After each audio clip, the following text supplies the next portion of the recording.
Bismillahirrahmanirrahim. Assalamu alaikum, dear students. I am Afnan Bakht, your physics teacher. Welcome, dear students, to the very first lecture of your second year physics course. Now, इस lecture में हम क्या करेंगे? हम थोड़ा सा course contents को discuss करेंगे, dear students, ताकि आपको पता चले कि कौन सा चैप्टर कौन से चैप्टर के साथ लिंक्ड है या रिलेटेड है, राइट डियर स्टूडेंट्स। और इसी लेक्चर के अंदर हम क्या करेंगे? हम पहले चैप्टर को यानी कि इलेक्ट्रोस्टैटिक्स को डिफाइन भी करेंगे और इसके साथ जो बेसिक टर्मिनोलॉजीज जुड़ी हुई हैं वो भी अंडरस्टैंड करने की कोशिश करेंगे। So let us get straight into the course contents. Now dear students, पहला जो हमारा चैप्टर है वो है electrostatics. Now electro is means charge and static means rest. Means कि इस चैप्टर के अंदर हम वो चार्ज्ड बॉडीज को डिस्कस करेंगे जो कि रेस्ट में हो। और इस चैप्टर के अंदर हम कुछ बहुत बेसिक टॉपिक्स पढ़ने वाले हैं स्टैटिक चार्जेस के साथ रिलेटेड, और वो है हमारे पास पहला आता है that is Coulomb's law. This is very important, जो कि आपको किसी भी दो स्टैटिक पॉइंट चार्जेस के दरमियान फोर्स का मैग्नीट्यूड बताता है। दूसरा जो हमारे पास बहुत इंपॉर्टेंट टॉपिक है इस चैप्टर के अंदर वो है गाउसेस लॉ।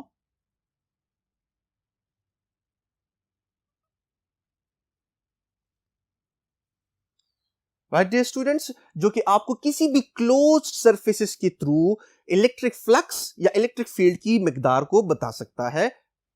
नाउ इसके बाद जो हमारे पास इस चैप्टर का जो बहुत इंपॉर्टेंट टॉपिक है वो ये है, जो कि that is electric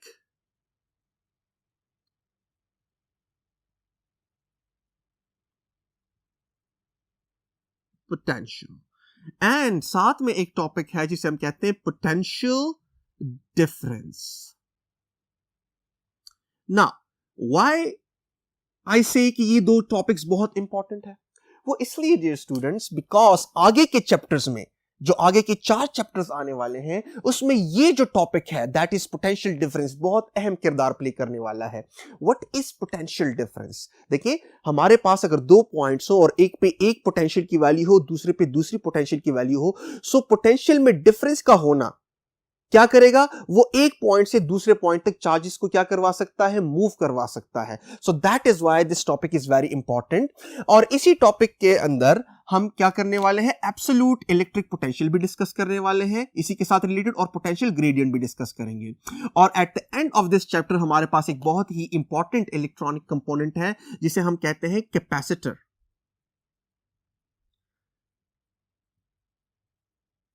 Now what is capacitor? जो कि चार्जेस को स्टोर करता है, और I should say it stores energy in the form of electric field, so it is actually an energy storing device. Now dear students, जिस तरह के मैंने कहा कि this potential difference is very important. Why? Because ये charge particles को क्या कर सकता है? मूव करवा सकता है। और चूंकि इस चैप्टर के अंदर हम वो चार्ज पार्टिकल्स समझेंगे जो कि रेस्ट में हो, लेकिन अब साथ में जो नेक्स्ट चैप्टर है दैट इज करंट इलेक्ट्रिसिटी, अब हम वही चार्ज्ड पार्टिकल्स को समझेंगे लेकिन जब वो क्या हो? जब वो मोशन में हो, और मोशन के लिए पोटेंशियल में डिफरेंस का होना लाजिम है। So current electricity, now current is actually the rate at which the charges flow. So यहां पर हम क्या पढ़ेंगे? यहां पर हम करंट को डिस्कस करेंगे। फिर डियर स्टूडेंट्स हम क्या करेंगे? हम पोटेंशियल डिफरेंस और करंट का जो आपस में ताल्लुक है वो डिस्कस करेंगे in a law that is called Ohm's law, जो कि आप मैट्रिक में पढ़ भी चुके हो डिटेल के साथ। देन डियर स्टूडेंट्स हम बहुत ही इंपॉर्टेंट टॉपिक्स पढ़ेंगे, और वो क्या है? वो ये है कि यहां पर इसी चैप्टर के अंदर हम रेजिस्टर को डिस्कस करने वाले हैं, जो कि एनर्जी डिसिपेटिंग डिवाइस है अनलाइक कैपेसिटर। एंड देन हम क्या करेंगे? हम इसी चैप्टर के अंदर किरचॉफ्स लॉस पढ़ेंगे,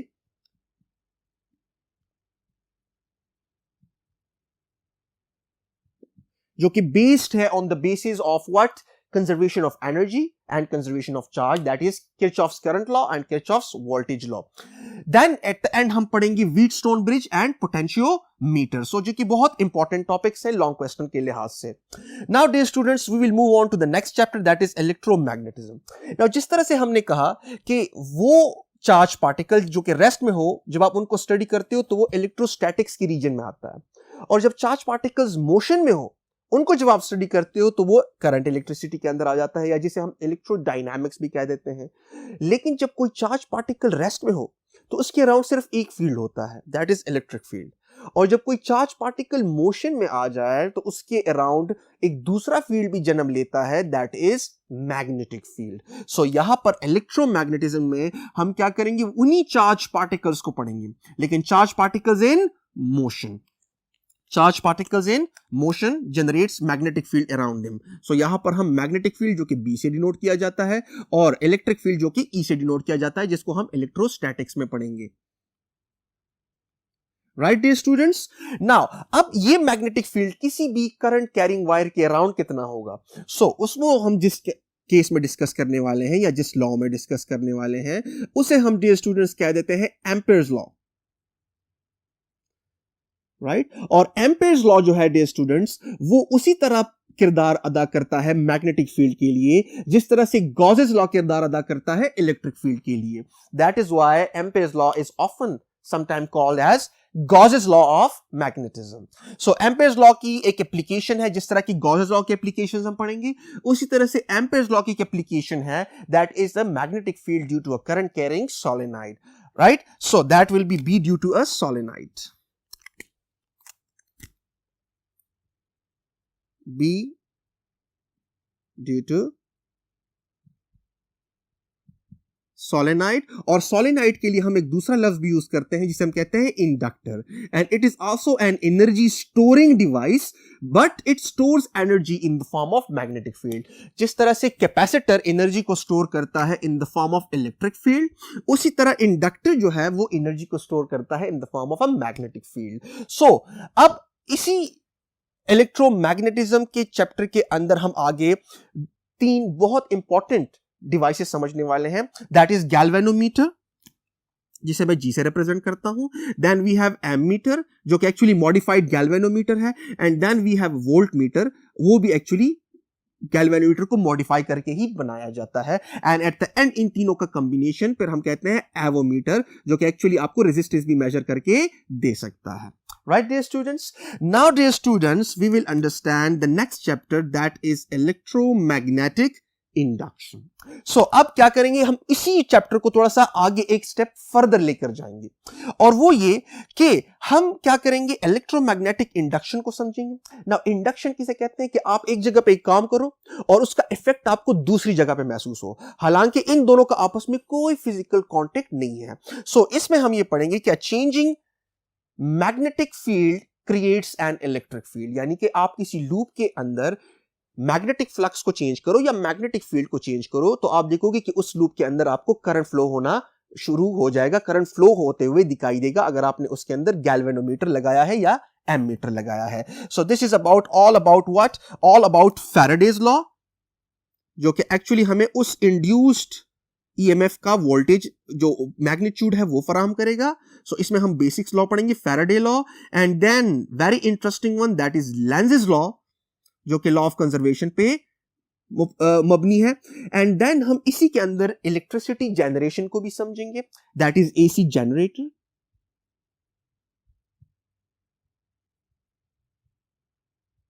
एंड देन फिर उन इलेक्ट्रिसिटी को दूर दराज इलाकों तक कैसे ट्रांसमिट किया जाता है थ्रू अ डिवाइस जिसे हम कहते हैं ट्रांसफार्मर। सो वो भी हम इसी चैप्टर के अंदर समझने वाले हैं।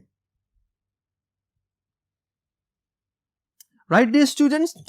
Now comes chapter number 5, and this chapter is pretty much the summary of all the 4 chapters. Right? ये जो 4 chapters हम पढ़ेंगे, इसके बाद जो 5वां चैप्टर आ रहा है, that is AC. So ये kind of आप कह सकते हो कि ये इन चारों चैप्टर्स का निचोड़ है, because पहले चैप्टर में हमने एक इलेक्ट्रिक कंपोनेंट पढ़ा जिसे हम कहते हैं कैपेसिटर।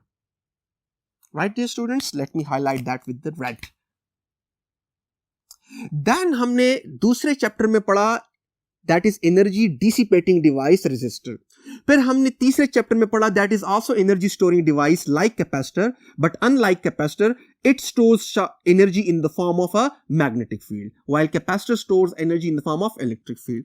सो अब हम क्या करने वाले हैं, अब हम इन 3 कंपोनेंट्स को लेंगे और एसी जो कि अल्टरनेटिंग करंट है वो अप्लाई करेंगे और देखेंगे इनका बिहेवियर। सो पहले इंडिविजुअल अप्लाई करेंगे, right dear students? So this is resistor, while this is capacitor, and this is inductor, और सोलेनॉइड भी कह दिया जाता है। सो पहले हम इन तीनों कंपोनेंट्स को एसी इंडिविजुअली अप्लाई करेंगे और इनके बिहेवियर्स को स्टडी करेंगे, फिर हम इनको कंबाइन करेंगे। Then we will have RC circuit, then RL circuit, और आखिर में तीनों को कंबाइन करके आरएल सी पढ़ेंगे डिटेल के साथ। And at the end we will understand Maxwell equations as well, जो कि बहुत ही इंपॉर्टेंट टॉपिक है and it's very beautiful topic as well, Maxwell's equations. ठीक है डियर स्टूडेंट्स, सो याद रखिएगा डियर स्टूडेंट्स, ये जो पहले 5 चैप्टर्स हैं they are very much linked with one another, especially पहले चैप्टर के अंदर जो पोटेंशियल डिफरेंस का टॉपिक है, right, this is very important because इसने आगे यूज होना है, बिकॉज इसी के बेसिस पे चार्जेस ने फ्लो करना है, और जब चार्जेस फ्लो करता है तो हम आ जाते हैं करंट इलेक्ट्रिसिटी में, और जब चार्जेस फ्लो करते हैं तो उसके अराउंड मैग्नेटिक फील्ड भी डेवलप हो जाता है, दैट इज इलेक्ट्रोमैग्नेटिज्म, और फिर उसी के बेसिस पे हम क्या पढ़ेंगे, आपके पास फैराडे लॉ भी हम समझेंगे, और फिर इलेक्ट्रिसिटी जनरेट कैसे होती है और दूर दराज इलाकों तक ट्रांसमिट कैसे होती है, दैट इज ट्रांसफार्मर। और फिर एट द एंड हम क्या करेंगे, एसी को अप्लाई करेंगे to R C and L, जो कि हम पहले से पढ़ गए होंगे। So these 5 chapters, first 5 chapters are very much linked with one another. Now dear students, let us move on to the next board, ताकि हम मजीद चैप्टर्स को डिस्कस कर सके कि उनमें हम क्या पढ़ने वाले हैं। Now dear students, let us get into the 16th chapter, that is physics of solids. Now dear students, इस चैप्टर में हम क्या करने वाले हैं, हम solids को समझेंगे, which is one state of matter, और solids की हम क्लासिफिकेशन करेंगे on the basis of different criterias, on the basis of arrangement, number 1, on the basis of कि आप उसको जब solid को इलेक्ट्रिक फील्ड के अंदर रखते हो तो वो कैसे बिहेव करता है, number 2, number 3 on the basis of कि जब आप उसको ऊपर फोर्स लगाते हो, राइट, तो वो कैसे बिहेव करता है, सो नंबर 3, और ऑन द बेसिस ऑफ कि जब आप किसी भी सॉलिड को मैग्नेटिक फील्ड के अंदर रखते हो तो वो कैसे बिहेव करता है। Let me write them down ताकि आपके लिए आसान हो जाए। तो क्राइटेरिया क्या है, on the basis of arrangement हम क्लासिफिकेशन करेंगे, classification of solids,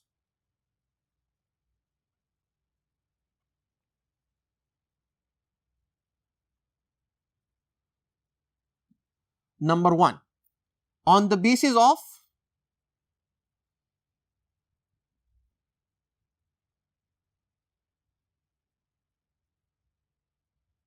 atomic arrangements,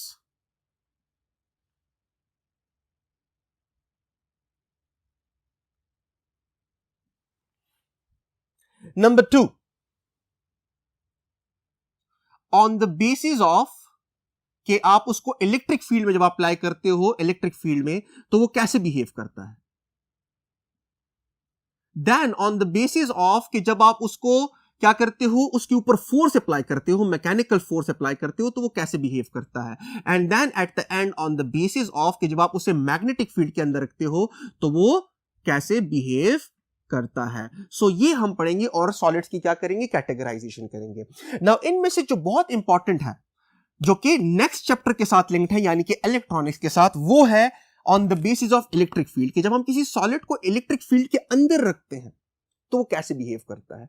और इसी के बेसिस पे हम क्या करते हैं, हम सॉलिड के 3 कैटेगरीज करते हैं। या तो हम सॉलिड को कंडक्टर्स कह देते हैं, राइट, या हम सॉलिड्स को इंसुलेटर्स कह देते हैं, और या हम सॉलिड को, जो तीसरा वाला है, this is very important, semiconductors कह देते हैं। S represent semi and C represents conductor, यानी कि half conductor and half insulator. सही है। सो ये चीज हम समझेंगे यहां पर डिटेल के साथ, और जब हम इस चीज को समझ लेंगे तो याद रखिएगा सेमीकंडक्टर जो हैं वो इलेक्ट्रॉनिक्स की दुनिया के बेताज बादशाह हैं। बिकॉज अगर आपको इलेक्ट्रॉनिक्स आज इतनी तरक्की पे नजर आ रहा है, राइट, टेक्नोलॉजी श्रिंक हो रही है, सो ये on the basis of semiconductors हो रहे हैं। बिकॉज सेमीकंडक्टिंग मटेरियल को यूज करके जो मटेरियल, जो डिवाइसेस बनाए गए हैं, राइट, जो कंपोनेंट्स बनाए गए हैं, वो एक्चुअली क्या किए हैं, उन्होंने इलेक्ट्रॉनिक्स की दुनिया में एक रिवॉल्यूशन बर्पा किया हुआ है। So now let us move on to the electronics. So electronics के अंदर हम क्या पढ़ेंगे, सेमीकंडक्टिंग डिवाइसेस पढ़ेंगे,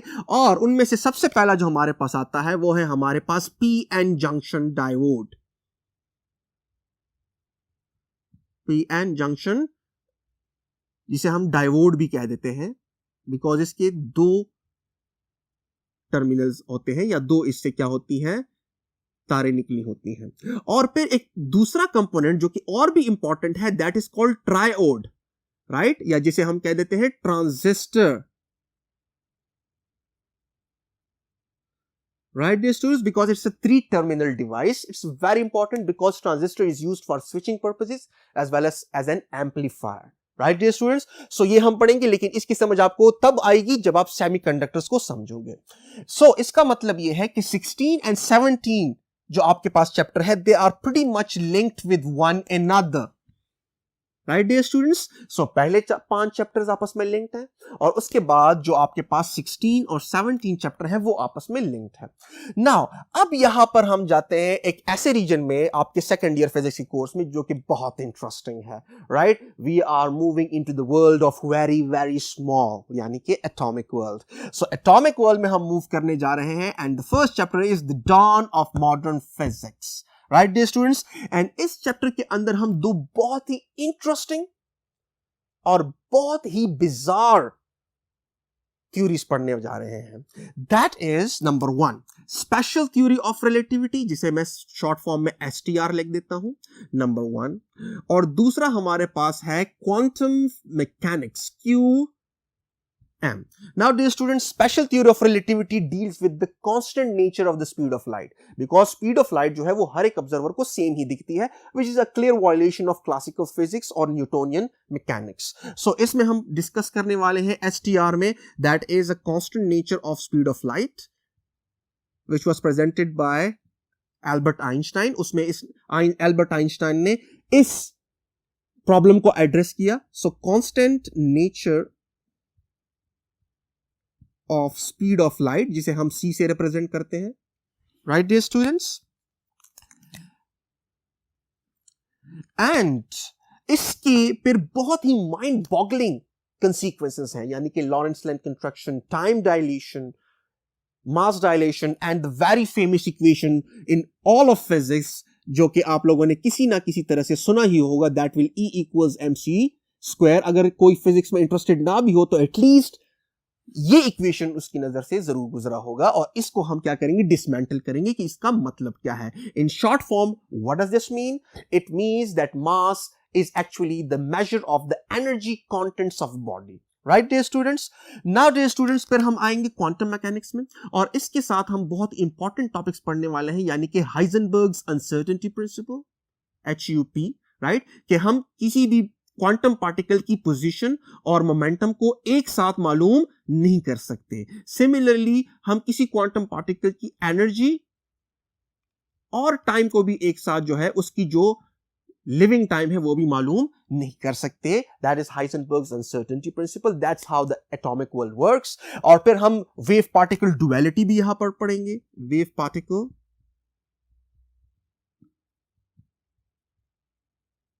डुअलिटी भी पढ़ेंगे, and black body radiations and photoelectric effect. ये टॉपिक्स हम यहां पर इस लेक्चर के इस चैप्टर के अंदर पढ़ने वाले हैं।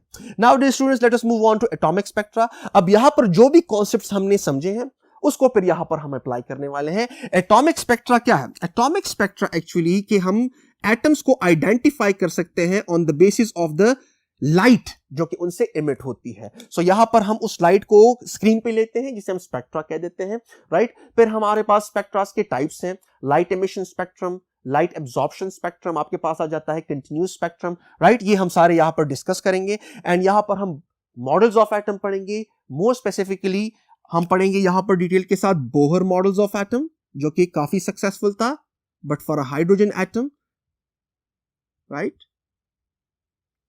सो बोहर मॉडल ऑफ एटम को पढ़ेंगे और डिटेल के साथ डिस्कस करेंगे एक्सरेज को,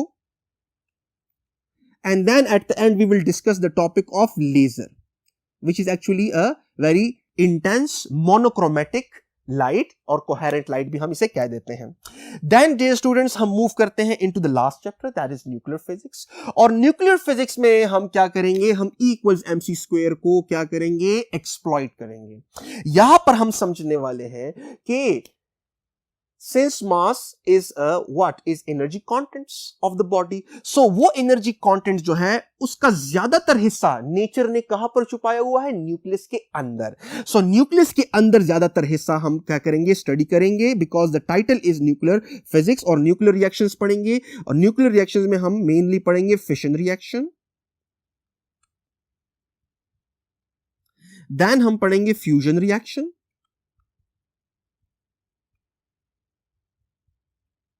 राइट डियर स्टूडेंट्स. एंड इसी के अंदर हम टॉपिक डिस्कस करने वाले हैं रेडियो एक्टिविटी के. कुछ एलिमेंट्स हमारे पास पीरियोडिक टेबल के ऐसे हैं जो कि किसी भी सिचुएशन में क्या करेंगे, वो रेडिएशंस एमिट करेंगे because their nuclei are unstable. और इसी के साथ जुड़ा हुआ टॉपिक है that is half life.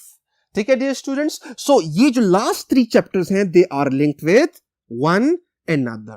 So, अगर मैं समराइज करने जाऊं तो क्या होगा, सिंपल. फर्स्ट 5 चैप्टर्स जो आपके सेकंड ईयर फिजिक्स के हैं वो आपस में लिंक्ड हैं. देन उसके बाद आने वाले जो 2 चैप्टर्स हैं फिजिक्स ऑफ सॉलिड्स और इलेक्ट्रॉनिक्स, ये आपस में लिंक्ड हैं. और आखिरी 3 चैप्टर्स आपस में लिंक्ड हैं. सो ये थी कुछ डिस्कशन हमारे कोर्स कंटेंट्स के बारे में. अब हम जाते हैं और डिस्कस करते हैं पहले चैप्टर को, that is electrostatics. So let us move on to the next board.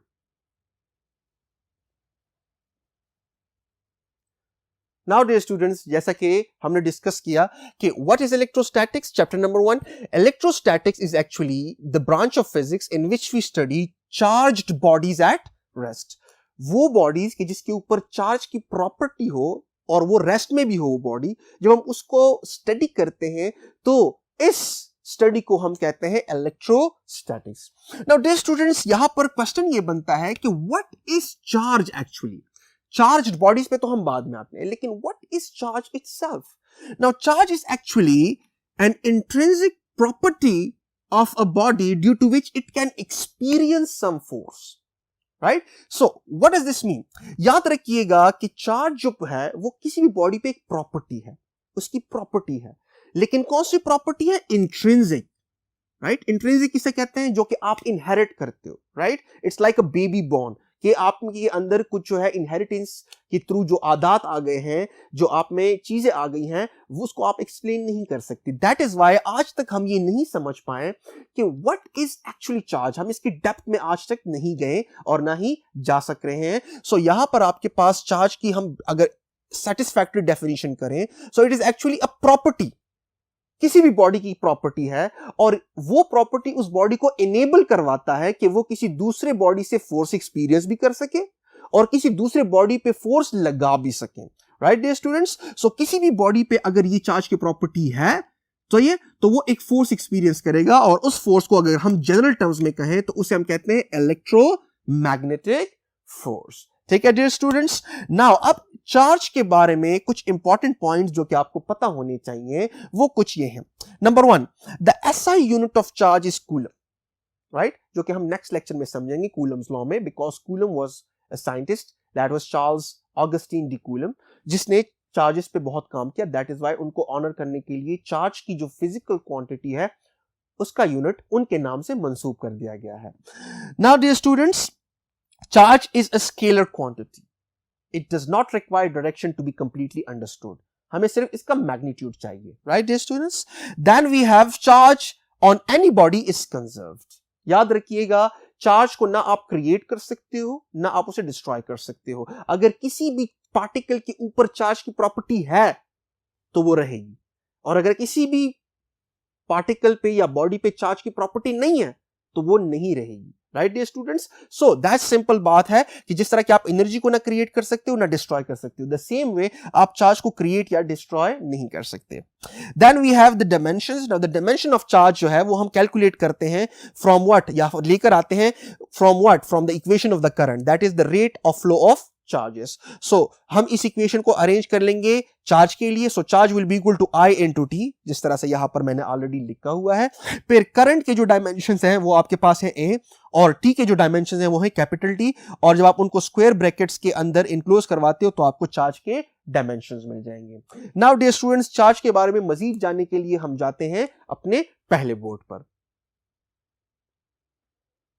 Now dear students, let us understand some more points about the charge. Now, the smallest possible value of charge on any body is actually this, जिसे हम कहते हैं 1e, and 1e is actually equal to 1.6 multiplied 10 to the power minus 19 coulombs. Now, this is a value जो कि काफी हद तक आपने इसको देखा होगा बार बार, because this also happens to be a value of charge on a single proton, right? Single proton और इलेक्ट्रॉन. ठीक है डियर स्टूडेंट्स. नाउ याद रखिएगा, किसी भी बॉडी पर जो टोटल चार्ज की वैल्यू होगी वो कभी भी इस वैल्यू से कम नहीं हो सकती. This is the smallest possible value of charge on any body, right dear students. Now आखिरी चैप्टर में जो कि न्यूक्लियर फिजिक्स है, उसमें हम बेसिक बिल्डिंग ब्लॉक्स में कुछ ऐसे पार्टिकल्स पढ़ेंगे, सब एटॉमिक पार्टिकल्स जिसे हम कहते हैं, कि उसका उनके ऊपर जो चार्ज है वो एक्चुअली इस वैल्यू से भी लेस है, राइट? और हम उसको लिखते हैं 2/3 times of E, 1/2 times of E, जिसे हम कहते हैं क्वार्क्स. क्वार्क्स के ऊपर जो चार्ज है वो एक्चुअली 1e से भी लेस है. लेकिन द थिंग इज कि क्वार्क्स जो है वो इंडिविजुअल स्टेट में एग्जिस्ट नहीं कर सकते, राइट? उनको कंबाइंड फॉर्म में ही रहना होता है. सो जब हम ओवरऑल देखते हैं पार्टिकल्स को, सो जो फ्री पार्टिकल्स हैं उनमें से आपके पास इससे कम वैल्यू किसी भी पार्टिकल के ऊपर नहीं है. And this value is value of charge on a single proton and single electron. बस सिर्फ ये है कि प्रोटॉन के ऊपर जो इसी वैल्यू का जो नेचर है वो है पॉजिटिव, जबकि इलेक्ट्रॉन के ऊपर यही वैल्यू है चार्ज की, लेकिन नेगेटिव नेचर में है. ठीक है डियर स्टूडेंट्स. तो यहां पर आपको एक और पॉइंट भी पता चल गया, वो ये है कि चार्ज जो है वो दो नेचर्स का है, पॉजिटिव एंड नेगेटिव. ठीक है डियर स्टूडेंट्स. एंड यहां पर आपको एक और इंफॉर्मेशन भी होनी चाहिए कि जो लाइट चार्जेस होंगे, यानी कि positive positive and negative negative, वो हमेशा एक दूसरे को रिपेल करेंगे, और अनलाइक चार्जेस एक दूसरे को अट्रैक्ट करेंगे, जो कि हम कूलम्स लॉ के लेक्चर में समझने वाले हैं in a coming lecture. Now dear students, इस स्मॉलेस्ट पॉसिबल वैल्यू को हम कहते हैं फंडामेंटल वैल्यू ऑफ चार्ज, क्योंकि स्मॉलेस्ट है, राइट? सो यहां पर मजीद हम एक और पॉइंट की तरफ आ सकते हैं, वो ये कि total charge on any body is actually an integral multiple of this value, right? कैसे? Let me explain this point. Now consider करें कि हमारे पास एक बॉडी है, right dear students, and right now it is neutral. Neutral means कि जितने इसके अंदर लेटर से प्रोटॉन्स है, इसकी ये जिन एटम से मिलकर बना है, उन एटम्स के अंदर जितनी न्यूक्लियाई है, राइट, उन न्यूक्लियाई के अंदर जितने एटम, जितने प्रोटॉन्स हैं, आई शुड से, उन प्रोटॉन्स की तादाद उस न्यूक्लियाई के अराउंड रिवॉल्विंग इलेक्ट्रॉन्स की तादाद के बराबर है, राइट? सो जितने इसके अंदर प्रोटॉन्स उतने ही इलेक्ट्रॉन्स, so, जितना ये पॉजिटिव उतना ही ये नेगेटिव. इसका मतलब है कि ये कौन सी बॉडी हुई? एक न्यूट्रल बॉडी हुई, right? Is neutral, right dear students. So यहां पर अगर मैं एक इलेक्ट्रॉन को निकाल दूं, राइट, लेट अस से ये मैंने एक इलेक्ट्रॉन को क्या कर दिया है? निकाल दिया है, 1 इलेक्ट्रॉन. सो जब मैंने एक इलेक्ट्रॉन को निकाल दिया है, इसका मतलब यह है कि प्रोटॉन्स के मुकाबले में इलेक्ट्रॉन्स की तादाद थोड़ी कम हुई, राइट? मींस कि इसके ऊपर +1 का चार्ज आ गया, राइट? न्यूक्लियाई के अंदर, राइट, जो प्रोटॉन्स हैं एक एटम के अंदर, फॉर एग्जांपल ये एक एटम से ही निकाला गया होगा, तो उस एटम के अंदर अब प्रोटॉन्स की तादाद ज्यादा हुई और इलेक्ट्रॉन्स की तादाद कम हुई. सो ओवरऑल इस बॉडी के अंदर एक एटम ऐसा है कि जिसके ऊपर +1 चार्ज है. इसका मतलब यह है कि ओवरऑल इस बॉडी के ऊपर +1 का चार्ज आ गया. सिमिलरली अब अगर मैं एक और इलेक्ट्रॉन को निकाल दूं, तो यहां पर +1 का मजीद चार्ज आ जाएगा, राइट? सो एक और इलेक्ट्रॉन को निकाल लूं, +1 का मजीद चार्ज आ जाएगा, और ये इस तरह आता जाएगा. नाउ पहला इलेक्ट्रॉन जब मैंने निकाला, सो इस बॉडी के ऊपर जो चार्ज की टोटल वैल्यू थी, that is Q represents the total value of charge, is actually equal to 1e, right? Because यहां पर एक प्रोटॉन रह गया और एक प्रोटॉन के ऊपर जो चार्ज है वो है 1e, लेकिन कौन सा 1e? +1e, right dear students? फिर जब मैंने दूसरा इलेक्ट्रॉन निकाला, सो हमारे पास क्या हुआ कि उसी बॉडी के ऊपर एक दूसरा चार्ज भी आ गया +e का. सो आपके पास टोटल कितने हुए? 1 + 1, तो आपके पास हुआ 2e. सिमिलरली जब मैंने तीसरा इलेक्ट्रॉन निकाला, सो एक तीसरा e भी चार्ज आ गया +e, that will B 3e. और आप इस तरह इलेक्ट्रॉन्स निकालते जाओ तो आपके पास जो टोटल चार्ज आ जाएगा, that will be equal to Q times Ne, where E is the fundamental value of charge, right, which is the charge on one proton or 1 electron, and n is actually the number of what charges, या आप इसे क्या कह सकते हो, integers कह सकते हो. So अगर मैं इसको simple कहूं कि q is actually a total value of charge,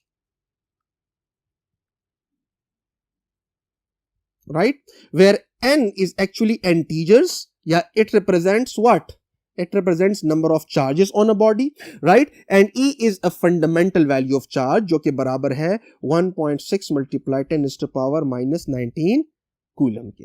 right dear students, likewise आप ऐसे भी कह सकते हो कि अगर मैं इलेक्ट्रॉन्स को बाहर ना निकालूं और ये उसी तरह से न्यूट्रल रहे, राइट, और इलेक्ट्रॉन्स को बाहर निकालने की बजाय उल्टा मैं बाहर से 3 इलेक्ट्रॉन्स को इस बॉडी के ऊपर क्या कर लूं, एकोमोलेट करवा दूं. सो अब क्या हो रहा है कि बॉडी पहले से न्यूट्रल थी, इसका मतलब यह है कि बॉडी के अंदर पॉजिटिव चार्जेस और नेगेटिव चार्जेस की तादाद बराबर थी, लेकिन आपने 3 नेगेटिव मजीद उसके ऊपर क्या कर दिए, इंपोज कर दिए. सो आपके पास यही चार्जेस होंगे, तो लेकिन -1e, -2e, -3, बिकॉज अब आपने क्या कर दिया, इलेक्ट्रॉन्स को अंदर इंसर्ट करवा दिया है. सो इलेक्ट्रॉन्स जो कि नेगेटिव चार्ज पार्टिकल्स हैं, सो आपके पास क्या हो जाएगा, माइनस माइनस माइनस माइनस आप कह सकते हो, राइट, जो कि माइनस प्लस सिर्फ और सिर्फ चार्ज की नेचर को शो करता है. ठीक है डियर स्टूडेंट्स, यहां पर एक और इंपॉर्टेंट पॉइंट वो क्या है, वो ये है कि अगर आपसे कोई पूछ ले कि 1 कूलम चार्ज अगर किसी बॉडी पे हो तो वो उस बॉडी के ऊपर 1 कूलम चार्ज लाने के लिए कितने इलेक्ट्रॉन्स उसके ऊपर डिपॉजिट करने पड़ेंगे. सो आप इजीली इस फार्मूले से निकाल सकते हो. कैसे? For example, total charge on any body is 1 coulomb, so this will be 1 coulomb, right, is equal to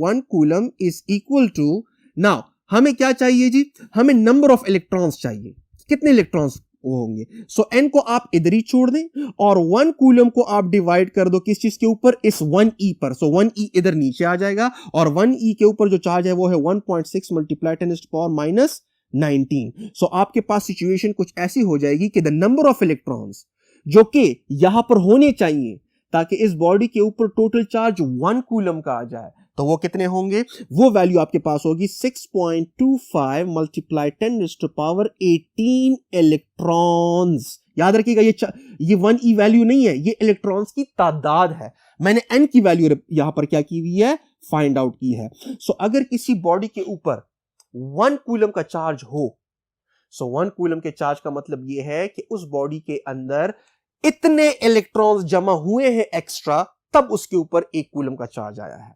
ठीक है dear students, so this was our first lecture जिसके अंदर हमने क्या किया, हमने इलेक्ट्रोस्टैटिक्स को डिफाइन किया, हमने कोर्स क्वांटिटीज को समझा और हमने चार्ज के बारे में कुछ इंपॉर्टेंट चीजों को समझा और इन्हीं चीजों को अप्लाई करेंगे in our coming lectures. So that's it from this lecture. मिलते हैं नेक्स्ट लेक्चर में. अल्लाह हाफिज.